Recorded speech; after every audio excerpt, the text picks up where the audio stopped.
Imagine despertar en una habitación fría. Está atado a una mesa de operaciones. No hay anestesia. El médico se acerca con un bisturí. No está allí para curarlo. Está allí para ver cuánto dolor puede soportar antes de morir. Esta fue la realidad para miles de personas durante la Segunda Guerra Mundial. Hombres, mujeres y niños transformados en sujetos de prueba involuntarios en nombre de la ciencia y la victoria militar.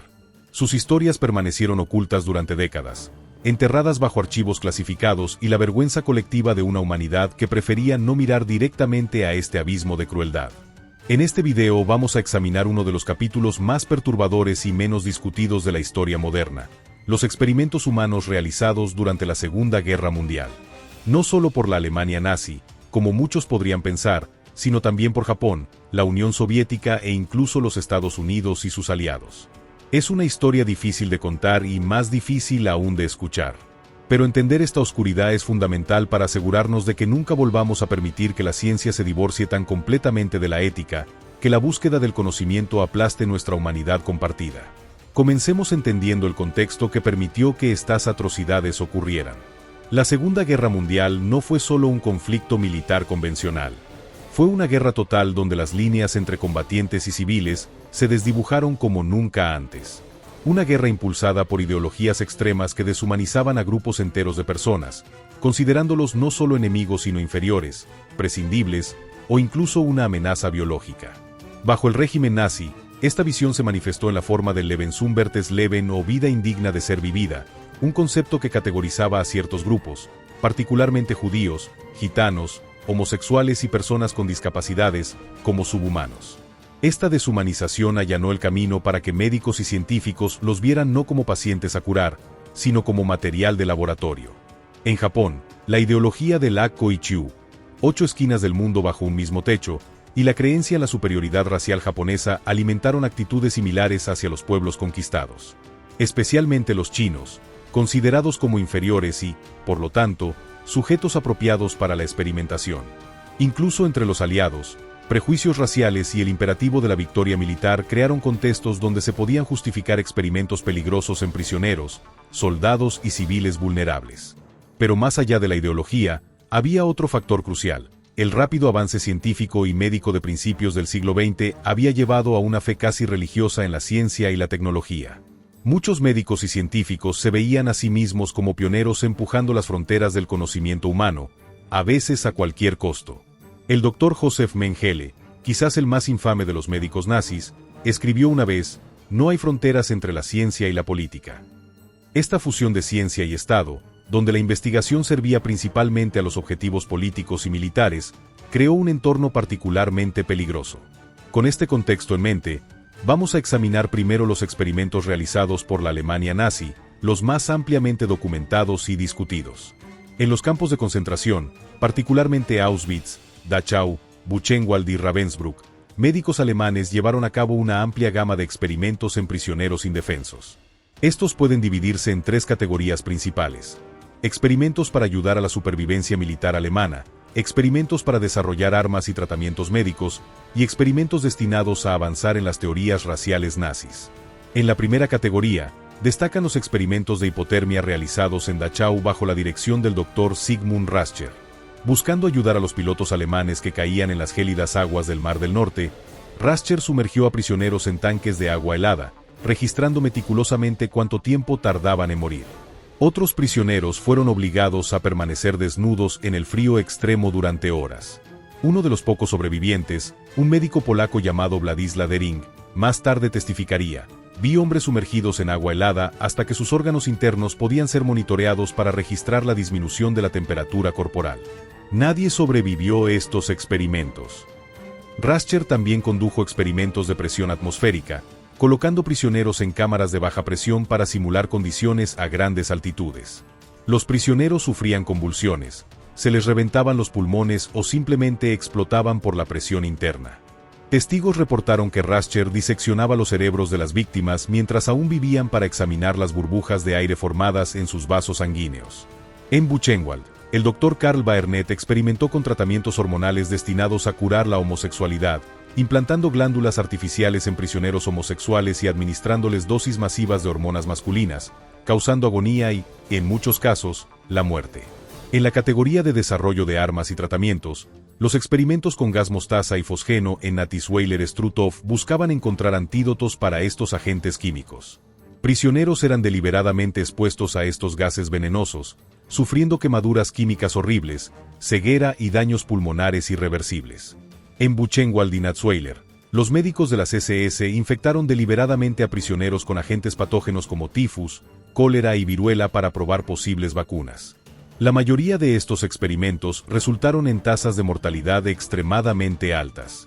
Quizás los más notorios sean los experimentos de Mengele en Auschwitz, centrados principalmente en gemelos y personas con condiciones físicas inusuales como el enanismo o heterocromía, ojos de diferentes colores. Obsesionado con la genética y la herencia, Mengele sometió a sus sujetos a procedimientos brutales, incluyendo transfusiones sanguíneas forzadas entre gemelos, inyecciones de sustancias químicas en los ojos para intentar cambiar su color, amputaciones y operaciones sin anestesia. Vera Alexander, superviviente de Auschwitz que cuidaba a algunos de los niños en el campo, recordaba: un día, Mengele trajo de vuelta a 2 gemelos a su bloque. Les habían cosido la espalda, juntándolos como siameses. Sus heridas estaban supurando pus y tenían un dolor terrible. Sus padres no pudieron ayudarlos. Las experimentaciones de esterilización forzada fueron particularmente crueles. En Auschwitz y Ravensbrück, el Dr. Karl Klauberg y el Dr. Horst Schumann experimentaron con métodos para esterilizar masivamente a poblaciones consideradas racialmente indeseables. Klauberg inyectaba sustancias químicas irritantes en los órganos reproductivos de mujeres sin anestesia, mientras Schumann utilizaba rayos X de alta intensidad, causando quemaduras horribles y, frecuentemente, cáncer. Uno de los aspectos más perturbadores de estos experimentos era su meticulosa documentación. Los médicos nazis tomaban notas detalladas, fotografías y hasta películas de sus crueles procedimientos, considerándolos contribuciones legítimas a la ciencia. Esta documentación luego serviría como evidencia en los juicios de Nuremberg. Pero mientras los horrores de los campos de concentración nazis son relativamente conocidos, los experimentos humanos realizados por la Unidad 731 japonesa en Manchuria han recibido mucha menos atención en Occidente, a pesar de ser igualmente, y en algunos aspectos incluso más, horríficos. La Unidad 731 fue un programa secreto de investigación de guerra biológica establecido por Japón en 1935 en Pingfang, un distrito de Harbin, en la Manchuria ocupada, actual China. Bajo el eufemismo de Departamento de Prevención de Epidemias y Purificación de Agua, esta instalación se convirtió en el centro de algunos de los experimentos más atroces de la guerra.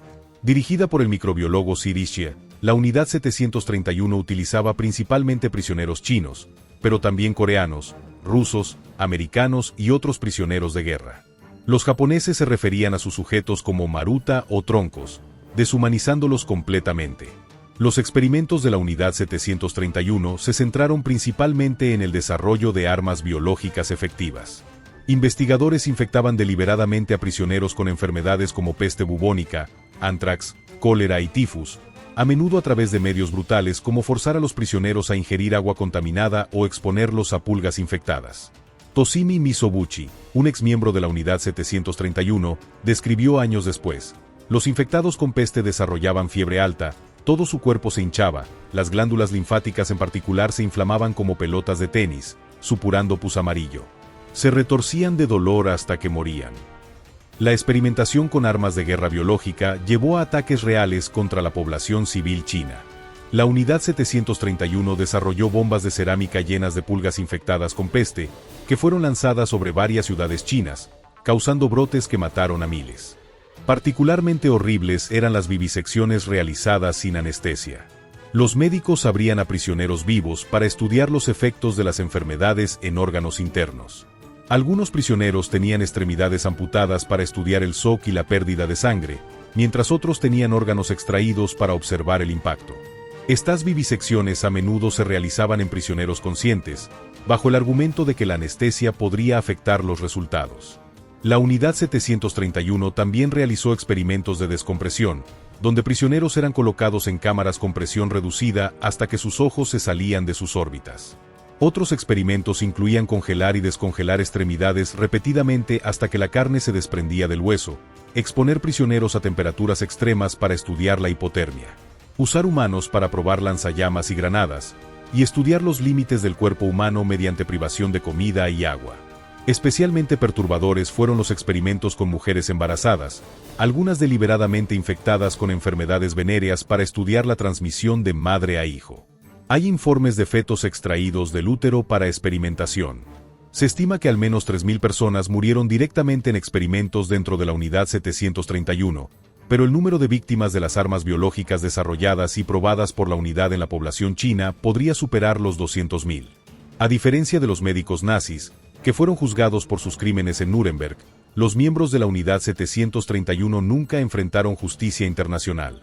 Después de la guerra, Estados Unidos, ansioso por obtener los datos de la investigación japonesa sobre guerra biológica y temiendo que esta información cayera en manos soviéticas, ofreció inmunidad a Ishii y sus colegas a cambio de sus hallazgos. Este pacto con el diablo significó que la mayoría de los perpetradores volvieron a la vida civil en Japón, algunos incluso continuando distinguidas carreras médicas. Esta impunidad ha contribuido al relativo silencio sobre estos crímenes. Mientras que Alemania ha reconocido y documentado extensamente los horrores del Holocausto, Japón ha sido mucho menos proactivo en confrontar esta parte de su pasado. Hasta el día de hoy, los libros de texto japoneses rara vez mencionan la Unidad 731 en detalle. Pero la oscuridad de los experimentos en humanos durante la Segunda Guerra Mundial no se limitó a las potencias del eje. Los aliados, incluidos Estados Unidos, Reino Unido y la Unión Soviética, también realizaron experimentos éticamente cuestionables, aunque generalmente no alcanzaron los niveles de brutalidad de los nazis o japoneses. En Estados Unidos, el Proyecto Manhattan, que desarrolló las primeras armas nucleares, incluyó experimentos donde ciudadanos estadounidenses fueron expuestos a radiación sin su conocimiento o consentimiento informado. En un estudio particularmente perturbador conocido como experimentos con plutonio humano, 18 pacientes fueron inyectados con plutonio para estudiar cómo el cuerpo metabolizaba este elemento recién descubierto. La mayoría de estos pacientes no fueron informados de la verdadera naturaleza del experimento, creyendo que recibían tratamiento médico normal. El programa Green Run en el estado de Washington liberó deliberadamente material radiactivo a la atmósfera para probar equipos de monitoreo, exponiendo a poblaciones cercanas sin su conocimiento. Décadas después, muchos residentes desarrollaron cánceres y otras enfermedades relacionadas con la radiación. El Reino Unido no estuvo exento de esta mancha ética. En el Centro de Defensa Química de Porton Down, científicos expusieron a soldados a agentes nerviosos como sarín y gas mostaza, supuestamente para desarrollar mejores equipos de protección. Muchos de estos soldados no fueron adecuadamente informados sobre los riesgos. Uno de estos experimentos resultó en la muerte del aviador Ronald Madison en 1953, cuando una pequeña cantidad de sarín fue aplicada a su piel. La Unión Soviética, bajo Stalin, tenía una extensa red de zarascas, instalaciones de investigación donde científicos encarcelados trabajaban en proyectos militares. Aunque no diseñadas primariamente para experimentos humanos, estas instalaciones ocasionalmente realizaban pruebas en prisioneros, particularmente con agentes químicos y biológicos. A menudo pensamos en la ciencia y la medicina como inherentemente benevolentes, guiadas por el principio hipocrático de primero, no hacer daño. Pero la historia de los experimentos en humanos durante la Segunda Guerra Mundial nos muestra cuán fácilmente estos principios pueden ser distorsionados o abandonados. Cuando los científicos y médicos comienzan a ver a ciertos grupos de personas como otros, como menos que humanos o como medios sacrificables para un fin superior. También nos muestra el peligro de la fusión entre ciencia y poder estatal sin restricciones éticas firmes. Cuando la investigación científica se convierte primariamente en una herramienta del poder militar o político, sin contrapesos independientes, el riesgo de abuso aumenta dramáticamente. Cuando las fuerzas aliadas liberaron los campos de concentración en 1945, los médicos militares que acompañaban a las tropas se enfrentaron a un espectáculo que desafiaba toda comprensión. Además del horror general de los campos, descubrieron evidencia de experimentos médicos sistemáticos en los prisioneros. Encontraron laboratorios con muestras preservadas de órganos humanos, fotografías meticulosamente etiquetadas de procedimientos y, lo más valioso, registros detallados de los experimentos. El Dr. Leo Alexander, consultor médico de los juicios de crímenes de guerra de Nuremberg, describió posteriormente sus hallazgos. Encontramos cuerpos conservados en formol, algunos aún mostrando evidencia de experimentos particularmente brutales. En un laboratorio, había cabezas humanas encogidas como trofeos, la obra de un doctor que quería crear una colección de especímenes humanos. Estas pruebas escritas, fotográficas y físicas se convertirían en la base para uno de los juicios más importantes de la historia, el llamado Juicio de los Doctores o, oficialmente, Estados Unidos vs. Karl Brandt. Este fue el primero de los 12 juicios de Nuremberg que siguieron al juicio principal de los líderes nazis y marcó la primera vez que la comunidad médica internacional enfrentaba directamente la cuestión de la ética en la experimentación humana. Comenzó el 9 de diciembre de 1946 y duró hasta el 20 de agosto de 1947. 23 personas fueron procesadas, 20 médicos y 3 administradores, todos involucrados en la planificación o ejecución de experimentos en humanos o en el programa de eutanasia nazi. Entre los acusados más notorios estaban Karl Brandt, médico personal de Hitler y comisionado del Reich para la Salud y Sanidad, Viktor Brack, organizador del programa de eutanasia T4, Karl Gebhardt, médico jefe de las SS, y Herta Oberhauser, una de las pocas mujeres médico acusadas de crímenes de guerra. El juicio expuso en detalle perturbador la naturaleza de los experimentos. Sobrevivientes testificaron, mostrando sus cicatrices y deformidades. Se presentaron películas documentando experimentos. Los registros meticulosos de los propios médicos se utilizaron como evidencia contra ellos. Particularmente impactante fue el testimonio sobre los experimentos con agua de mar en Dachau, donde prisioneros fueron forzados a beber únicamente agua de mar procesada, llevándolos a la deshidratación severa y la muerte. O los experimentos de trasplante de huesos y músculos dirigidos por el Dr. Karl Gebhardt en Ravensbrück, donde segmentos de huesos, músculos y nervios eran extraídos de prisioneros sin anestesia adecuada. Frente a esta evidencia abrumadora, la defensa de los acusados siguió varias líneas argumentativas. Algunos negaron su participación directa. Otros argumentaron que actuaban bajo órdenes superiores. El infame Befehl ist Befehl. Una orden es una orden. Pero la justificación más inquietante fue el argumento de que sus experimentos no eran fundamentalmente diferentes de los realizados en otros países. Este último punto presentaba un dilema real. Aunque nada comparable en escala o crueldad a los experimentos nazis, era cierto que en Estados Unidos, Reino Unido y otros países aliados, existían prácticas de investigación que hoy consideraríamos gravemente antiéticas, incluyendo experimentos en prisioneros, personas institucionalizadas y poblaciones vulnerables sin consentimiento adecuado. El juez principal, Walter Bills, y sus colegas tuvieron que establecer claramente qué diferenciaba la experimentación médica legítima del crimen contra la humanidad. Su respuesta fue el desarrollo del Código de Nuremberg, quizás el legado más importante y duradero del juicio de los doctores. Emitido como parte de la sentencia el 19 de agosto de 1947, el Código de Nuremberg estableció 10 principios para la experimentación médica en humanos. El primero y más fundamental, el consentimiento voluntario del sujeto humano es absolutamente esencial. El código continúa estableciendo que los experimentos deben producir resultados beneficiosos para la sociedad no obtenibles por otros métodos, deben basarse en resultados de experimentación animal previa. Deben evitar todo sufrimiento innecesario, no deben realizarse si hay razón para creer que causarán muerte o daño discapacitante, el riesgo nunca debe ceder la importancia humanitaria del problema a resolver.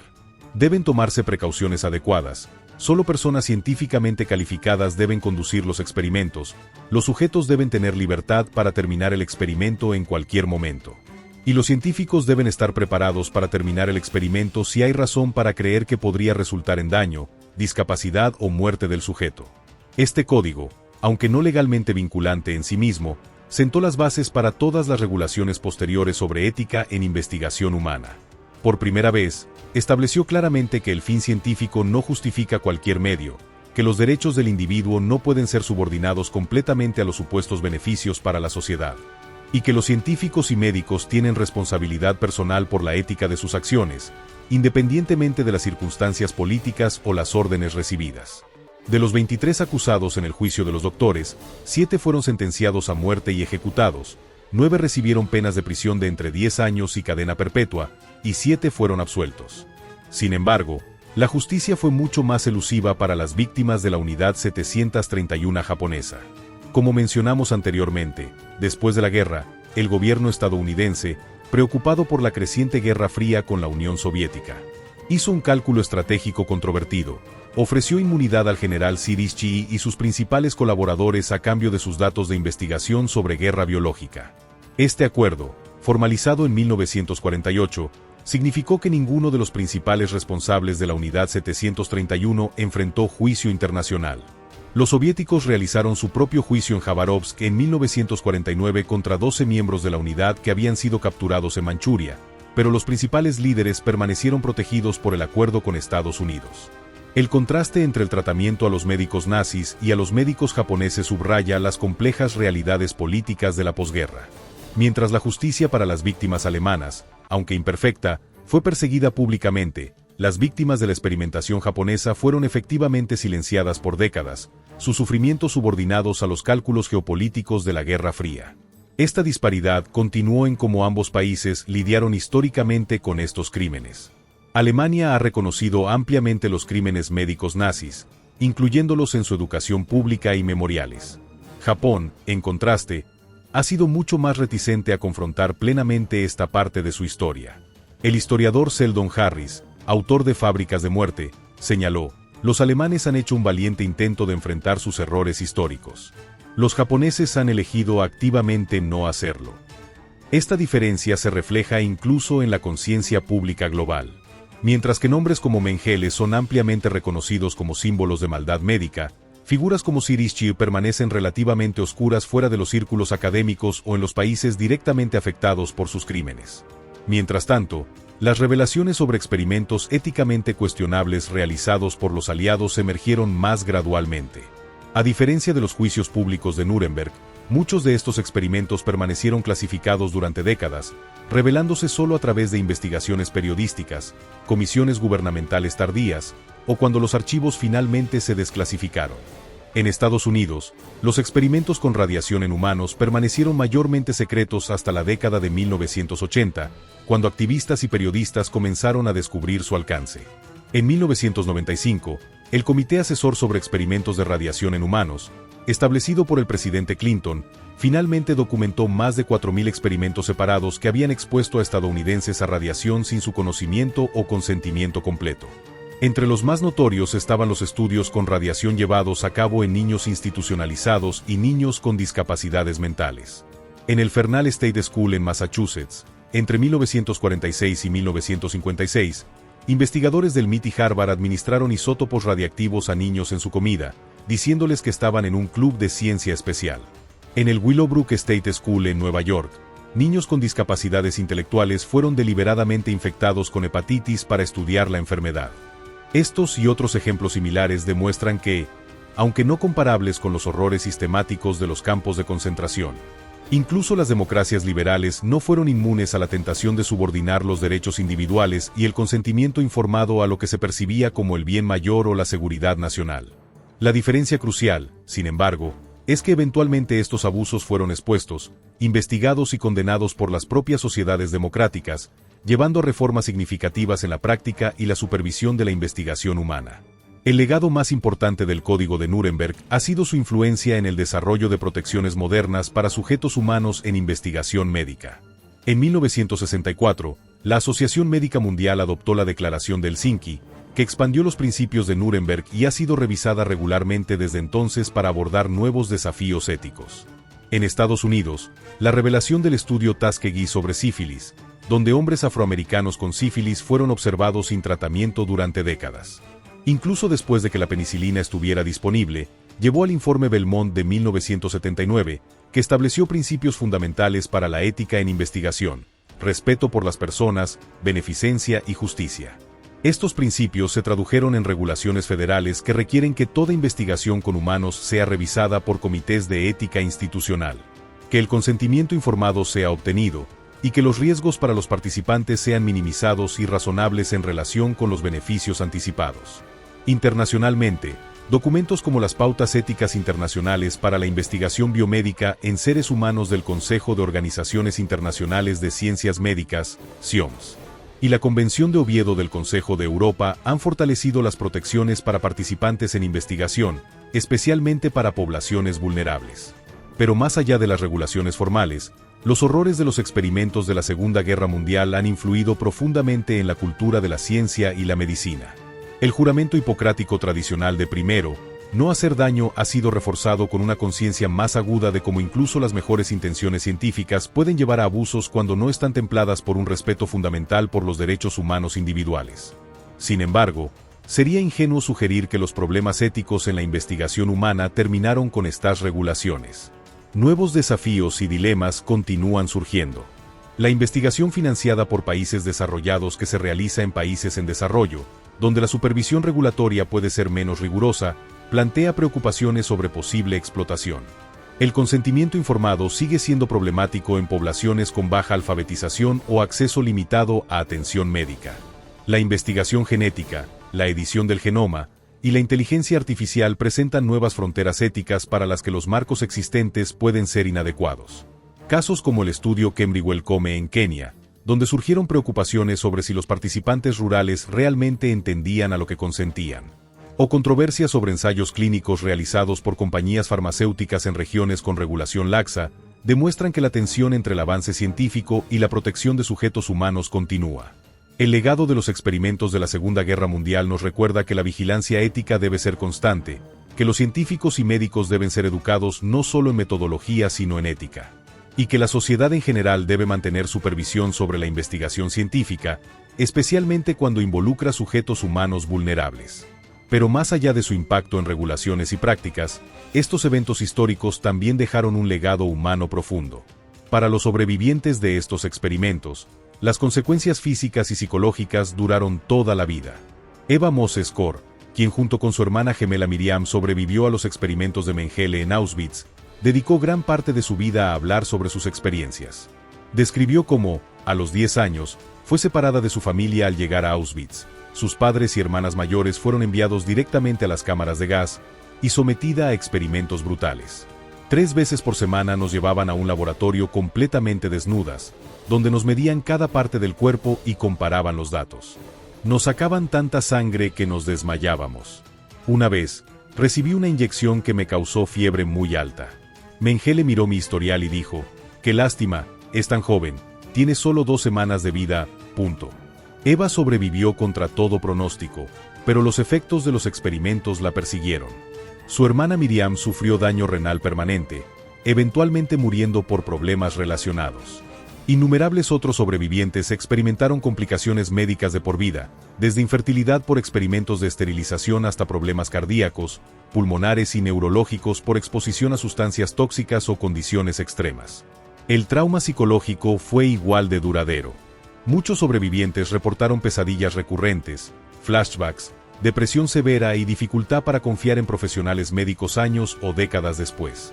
Eva Kor describió cómo, incluso 50 años después, una simple visita al dentista podía desencadenar recuerdos traumáticos.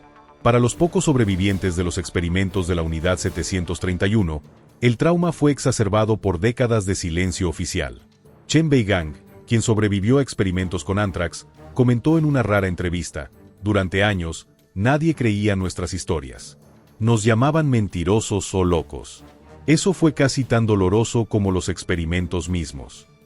El caso de los sobrevivientes de la Unidad 731 es particularmente trágico porque, a diferencia de las víctimas de los experimentos nazis, recibieron poco reconocimiento y ninguna compensación significativa. China y Japón no establecieron relaciones diplomáticas hasta 1972, y cuando lo hicieron, China renunció a reclamaciones de reparación de guerra. No fue hasta la década de 1990 que algunos sobrevivientes y familias de víctimas comenzaron a presentar demandas en tribunales japoneses, pero la mayoría fueron desestimadas por haber prescrito. Un caso similar ocurrió con las víctimas de los experimentos realizados por el Dr. Josef Mengele. Aunque Alemania ha pagado miles de millones en reparaciones a sobrevivientes del Holocausto, las víctimas de los experimentos médicos a menudo enfrentaron dificultades para recibir compensación adecuada por su sufrimiento específico, particularmente porque muchos registros fueron destruidos y porque probar la conexión entre problemas de salud décadas después y experimentos específicos era médicamente difícil. Para los sobrevivientes de experimentos realizados por los aliados, el reconocimiento llegó incluso más tarde. En Estados Unidos, no fue hasta 1995 que el gobierno se disculpó formalmente con las víctimas de experimentos con radiación y estableció un modesto programa de compensación. Muchas víctimas nunca vivieron para ver este reconocimiento. Irónicamente, existe otra categoría de legado, los datos científicos recopilados a través de estos actos atroces. Esto plantea un dilema ético profundo. ¿Es ético utilizar conocimientos obtenidos a través de medios fundamentalmente inmorales? Este dilema surgió inmediatamente después de la guerra, cuando los funcionarios estadounidenses negociaron inmunidad para los científicos de la Unidad 731, lo hicieron específicamente para obtener sus datos de investigación. El general MacArthur escribió que la información tenía un valor que no podía ser comprado por ninguna cantidad de dinero y que la concesión de inmunidad era un precio pequeño a pagar por la información. De manera similar, algunos de los datos de hipotermia obtenidos por los experimentos nazis han sido citados en investigaciones médicas modernas sobre tratamientos para la hipotermia accidental, generando debates éticos intensos sobre si esto constituye una continuación de la explotación de las víctimas. La posición predominante que ha emergido es que, aunque estos datos existen y no pueden ser desinventados, su uso requiere un reconocimiento explícito de su origen inmoral, respeto por las víctimas, y una consideración cuidadosa de si tal uso es absolutamente necesario para salvar vidas que no podrían ser salvadas de otra manera. Mientras nos acercamos al final de esta segunda parte, es importante reflexionar sobre por qué estos eventos históricos siguen siendo relevantes hoy. No solo como recordatorio del potencial de crueldad humana, sino como advertencia sobre cómo la ciencia sin restricciones éticas puede desviarse hacia el abuso, especialmente en tiempos de conflicto extremo o cuando ciertas poblaciones son deshumanizadas. En la actualidad, se presentan debates contemporáneos sobre ética médica, desde ensayos clínicos hasta nuevas fronteras como la edición genética y la inteligencia artificial, como el siguiente caso. En 2018, He Jiankui, un científico chino, anunció al mundo que había creado los primeros bebés genéticamente editados, utilizando la tecnología CRISPR para modificar el ADN de dos gemelas para hacerlas resistentes al VIH. El anuncio provocó conmoción y condena internacional. Se había cruzado una línea que muchos consideraban sagrada, la manipulación permanente del genoma humano que sería heredado por generaciones futuras, sin un consenso ético global sobre su permisibilidad. Este caso, aunque ocurrido más de 70 años después de los experimentos de la Segunda Guerra Mundial, demuestra cómo los dilemas fundamentales sobre los límites éticos de la ciencia médica persisten. ¿Quién decide qué experimentación en humanos es aceptable? ¿Cómo balanceamos el potencial avance científico contra los derechos individuales? ¿Cuál es la responsabilidad de la comunidad científica global cuando se transgreden normas éticas? Los ecos de los experimentos de la Segunda Guerra Mundial continúan resonando en estos debates contemporáneos, informando nuestro entendimiento de los peligros de la ciencia sin restricciones éticas y proporcionando lecciones duramente aprendidas. Para comprender estos ecos, debemos primero examinar cómo las diferentes naciones involucradas han incorporado, o no, la historia de estos experimentos en su memoria colectiva y educación pública. Alemania representa quizás el ejemplo más completo de confrontación con un pasado doloroso. Los crímenes médicos nazis son ampliamente enseñados en escuelas alemanas.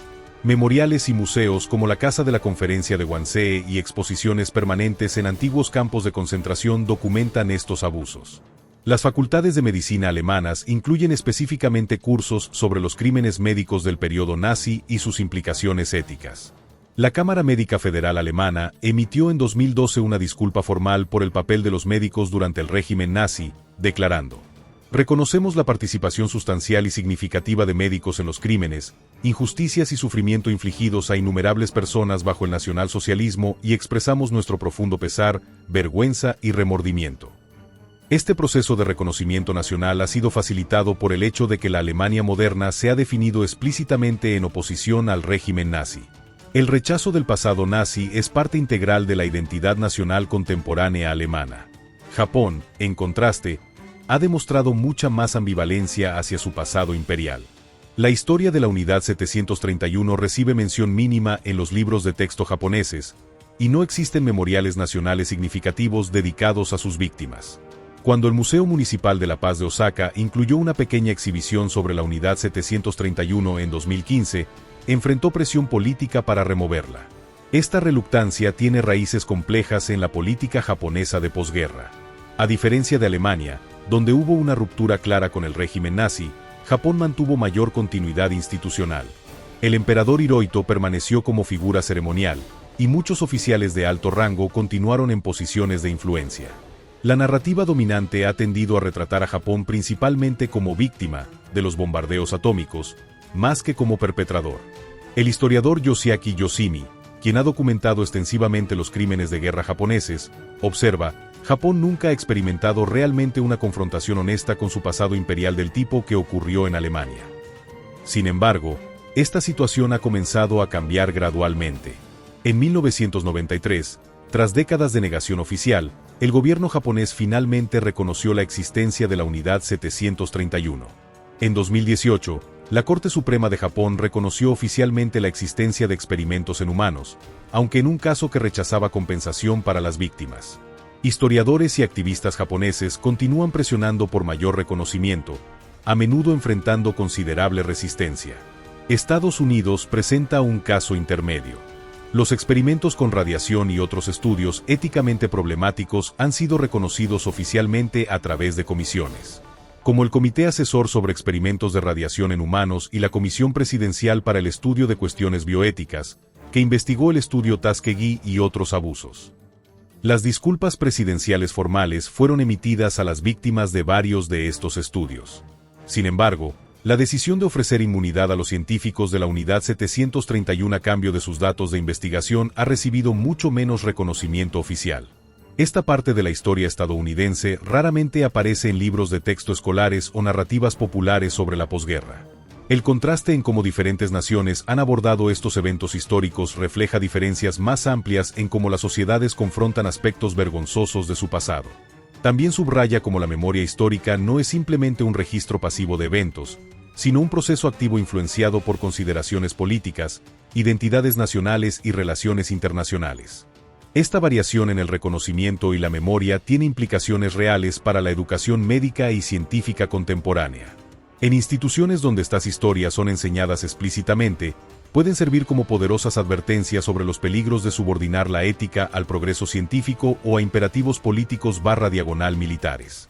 Por ejemplo, en la Facultad de Medicina de la Universidad de Viena, donde muchos médicos participaron activamente en crímenes médicos nazis, ahora existe un curso obligatorio sobre este periodo.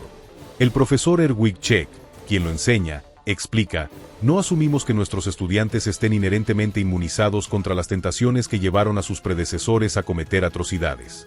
Entender esta historia es parte de aprender a ser un médico éticamente consciente. De manera similar, el Museo del Holocausto de Estados Unidos ofrece programas para profesionales médicos y estudiantes, examinando específicamente cómo médicos ordinarios llegaron a participar en atrocidades y qué lecciones contemporáneas se pueden extraer. Estos esfuerzos educativos reconocen que los valores profesionales no son innatos, sino que deben ser cultivados activamente, y que incluso profesiones dedicadas a la curación pueden ser desviadas hacia el daño bajo ciertas presiones. Más allá de la educación, los experimentos de la Segunda Guerra Mundial continúan informando debates éticos contemporáneos sobre investigación médica en múltiples dimensiones. La primera dimensión concierne la tensión fundamental entre el avance científico y los derechos individuales. Los experimentos nazis y japoneses representan el caso extremo donde el supuesto beneficio del conocimiento científico fue considerado más importante que los derechos humanos básicos de los sujetos. Aunque tales extremos son ampliamente condenados hoy, versiones más sutiles de esta tensión persisten. En ensayos clínicos internacionales, particularmente aquellos conducidos por compañías farmacéuticas occidentales en países en desarrollo, surgen preguntas sobre estándares éticos diferenciados.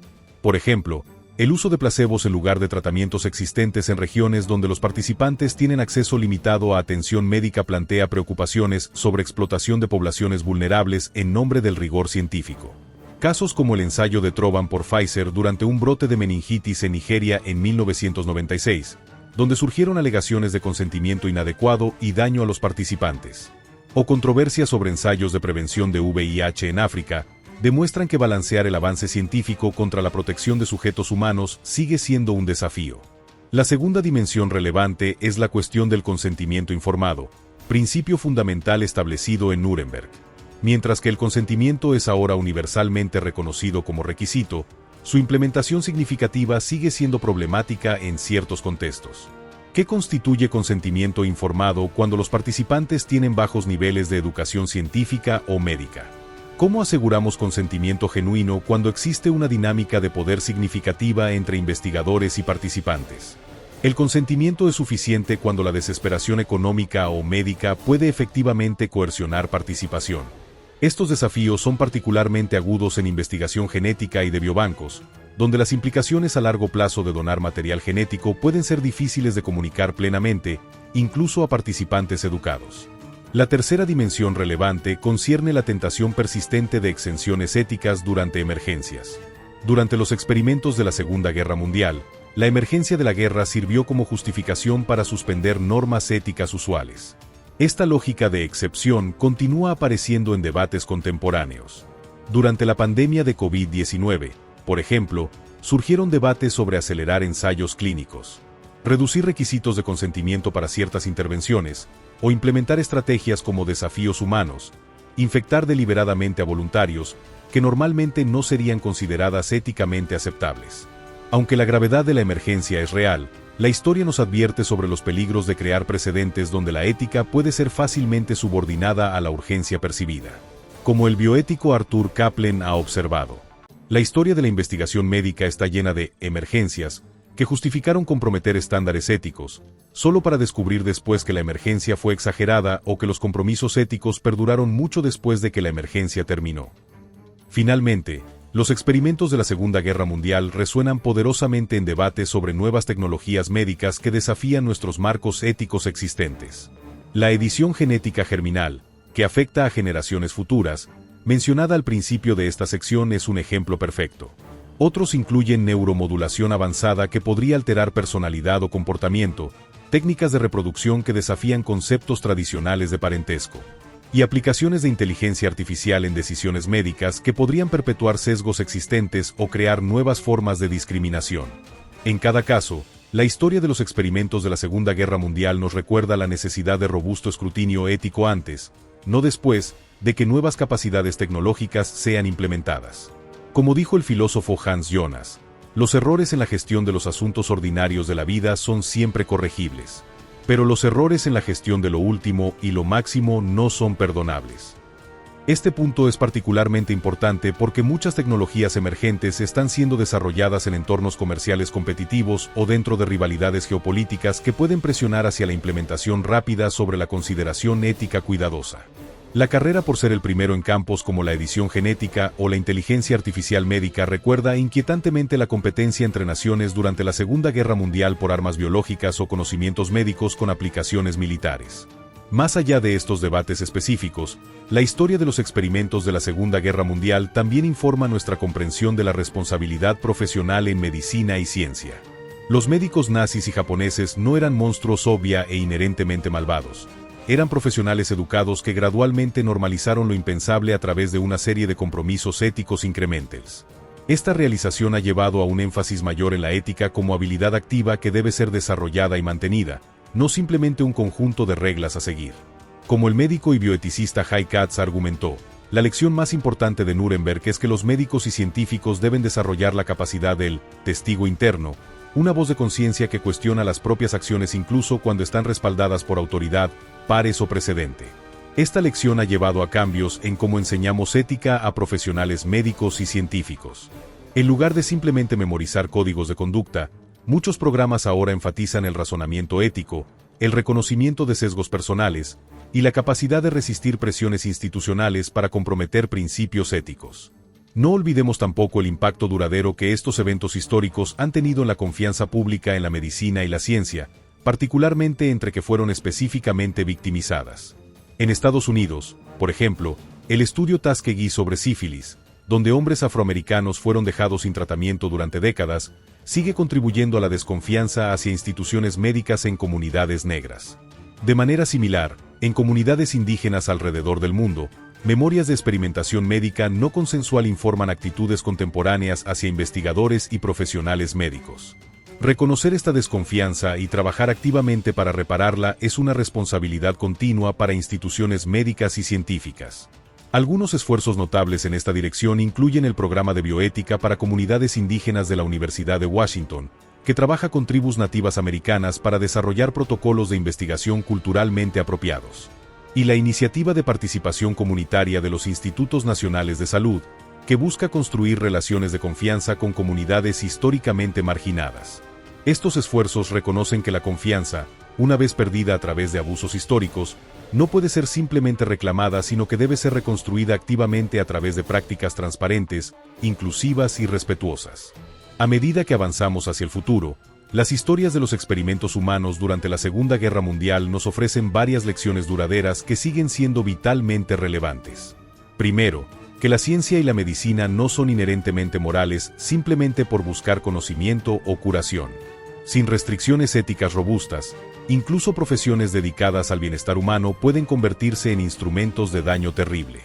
Segundo, que los sistemas éticos son más vulnerables durante tiempos de crisis, cuando la urgencia percibida puede justificar acciones que normalmente serían consideradas inaceptables. Es precisamente durante estos momentos que la adherencia a principios éticos fundamentales es más importante. Tercero, que la deshumanización de cualquier grupo, ya sea por raza, etnia, religión, discapacidad, nacionalidad o cualquier otra característica, crea condiciones donde abusos pueden ocurrir y ser racionalizados. La capacidad de ver a todas las personas como igualmente merecedoras de dignidad y respeto es un prerequisito para cualquier práctica ética en medicina y ciencia. Cuarto, que el silencio y la complicidad de testigos, colegas, instituciones y sociedades enteras facilitan abusos. La responsabilidad de mantener estándares éticos no recae solo en quienes conducen investigación, sino en todos quienes están en posición de objetar cuando ven transgresiones. Y finalmente, que la historia importa. La forma en que recordamos, enseñamos y conmemoramos estos eventos pasados moldea directamente nuestras prácticas presentes y futuras. Cuando olvidamos o minimizamos estos capítulos difíciles, nos volvemos más susceptibles a repetir errores similares, quizás en formas nuevas que no reconocemos inmediatamente. Al explorar la conexión entre estos eventos históricos y debates contemporáneos, no estamos sugiriendo equivalencias simples entre los horrores extremos de los campos de concentración y dilemas éticos modernos. Más bien, reconocemos que incluso los peores abusos comienzan con compromisos éticos pequeños, justificaciones aparentemente razonables, y la capacidad humana de normalizar gradualmente lo que una vez pareció inaceptable. En su testimonio durante los juicios de Nuremberg, el Dr. Leo Alexander, quien investigó los crímenes médicos nazis, advirtió: sea cual sea la proporción de estos crímenes finalmente evaluados contra este país, debe recordarse que todo comenzó con los pequeños principios. A partir de estas primeras desviaciones sutiles de los estándares éticos, se propagaron los cambios infinitamente grandes, a partir de los cuales emergieron estos crímenes sin nombre. Esta advertencia retiene su poder hoy. Los dilemas éticos en medicina e investigación rara vez se presentan como elecciones claras entre bien y mal. Más comúnmente, aparecen como compromisos aparentemente pequeños, justificados por necesidad práctica, precedente institucional o beneficio potencial. Es en estos momentos que la memoria de los experimentos de la Segunda Guerra Mundial puede servir como poderoso recordatorio de hacia dónde pueden llevar series de compromisos éticos aparentemente menores. ¿Y por qué debemos mantenernos vigilantes contra la erosión gradual de principios fundamentales? Para las víctimas y sobrevivientes de estos experimentos brutales, quizás el homenaje más significativo es asegurar que su sufrimiento no fue en vano. Que las lecciones aprendidas de estas atrocidades continúan informando y fortaleciendo nuestro compromiso con una ciencia y medicina que respeta la dignidad humana fundamental de cada individuo. La historia no es simplemente un registro de lo que fue, sino una herramienta para moldear lo que puede ser. Al confrontar honestamente estos capítulos oscuros de nuestro pasado científico y médico, podemos trabajar hacia un futuro donde el avance del conocimiento nunca venga a expensas de nuestra humanidad compartida. Como dijo Eva Moses-Kor, sobreviviente de los experimentos de gemelos de Mengele, el pasado no se puede cambiar, pero se puede reconocer y se pueden aprender lecciones de él. La pregunta es si las aprenderemos o no. Esa pregunta permanece tan urgente hoy como lo fue cuando los aliados descubrieron por primera vez los horrores de los campos de concentración al final de la Segunda Guerra Mundial. La respuesta depende no solo de comisiones de ética o reguladores gubernamentales, sino de cada persona involucrada en la empresa científica y médica, y de sociedades enteras que deben decidir qué límites imponer al impulso siempre presente de expandir el conocimiento y las capacidades humanas. En última instancia, las historias de los experimentos humanos durante la Segunda Guerra Mundial nos recuerdan una verdad esencial: que ningún avance científico, ningún conocimiento médico, ninguna ventaja militar o política puede justificar tratar a seres humanos como meros medios para un fin. Esta lección, adquirida a un costo humano incalculable, es un legado que debemos preservar, enseñar y honrar a través de nuestras acciones y decisiones éticas presentes y futuras.